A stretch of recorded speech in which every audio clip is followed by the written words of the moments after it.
ప్రభునందు ప్రియులారా, ప్రభునామమున మీకు వందనములు. ఈరోజు దేవుని యొక్క వాక్య ధ్యానము గలతీయులకు రాసిన పత్రిక 6వ అధ్యాయము 7వ వచనము. మోసపోకుడి, దేవుడు వెక్కిరింపబడడు. మనుషుడు ఏమి విత్తునో ఆ పంటనే కోయును. దేవుడు ఈ మాటలు దీవించి ఆశీర్వదించునుగాక. గమనించండి ప్రియులారా, చాలామంది తమకు ఇష్టం వచ్చినట్లుగా ప్రవర్తిస్తారు. వారు కన్ను మిన్ను కానరు. ఇటు దేవుని భయము లేక అటు మనుషుల భయము లేక వారి యొక్క అందము, వారి ఐశ్వర్యము, బలము పలుకుబడి ఉన్నాయని వాటిని ఆధారము చేసుకొని నీతికి దైవ సత్యానికి విరుద్ధమైన ఘోర కార్యములు జరిగిస్తూ ఉంటారు. అటువంటి వారు ఆ విధముగా చేసినందుకు పశ్చాత్తాప పడకుండా వారు ఏదో ఘనకార్యము చేసినట్లుగా తిరగడము, సిగ్గుపడాల్సిన విషయాల యందు గొప్పగా అతిశయపడము మనము గమనించగలం.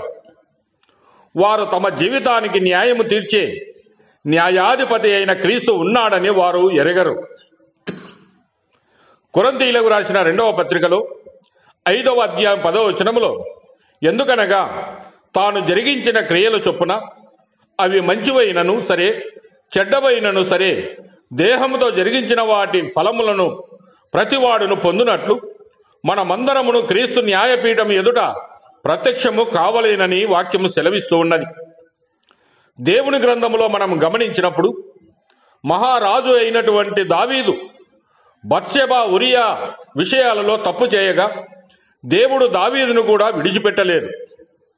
దావీదు చేసిన తప్పుకు ఫలితముగా తన కుమార్తె మరియు ఉపపత్ని చెరపబడెను.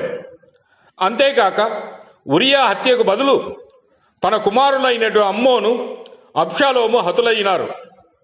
కుమారులతో శత్రువులతో సదాకాలం యుద్ధము, ఇది ఎంత ఘోరమైన కఠిన శిక్షో గమనించండి ప్రియులారా. అంతేకాక ప్రవక్తలు, న్యాయాధిపతులు తప్పు చేయగా న్యాయాధిపతి అయినటువంటి దేవుడు వారిని కూడా శిక్షించకుండా వారిని విడవలేదు.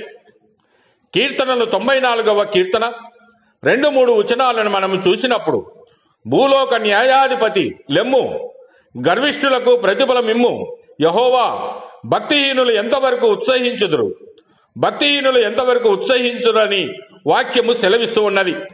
ప్రియులారా, న్యాయాధిపతి న్యాయ సింహాసనం ఎదుట తీర్పు తీర్చునను సంగతి నీవు మరవకు. వారి వారి క్రియలను బట్టి తీర్పు పొందినట్లుగా మనము చూడవచ్చు. నీవు నమ్మినా నీవు నమ్మకున్నా మనము చేసిన ప్రతి క్రియలను బట్టి తీర్పు ప్రతిఫలము కలుగునని మరవకూడదు. ఆయన తీర్పుల క్రియలు న్యాయమైనవని నువ్వు మరవవద్దు. కనుక ప్రియమైన సహోదరి, సహోదరుడా, నీ ప్రవర్తన విషయంలో బహు జాగ్రత్త కలిగి న్యాయాధిపతి అయిన క్రీస్తు నిన్ను గమనించుచూ ఉన్నాడని గుర్తెరుగుము.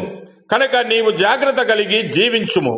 దేవుడు మిమ్మల్ని దీవించి ఆశీర్వదించునుగాక.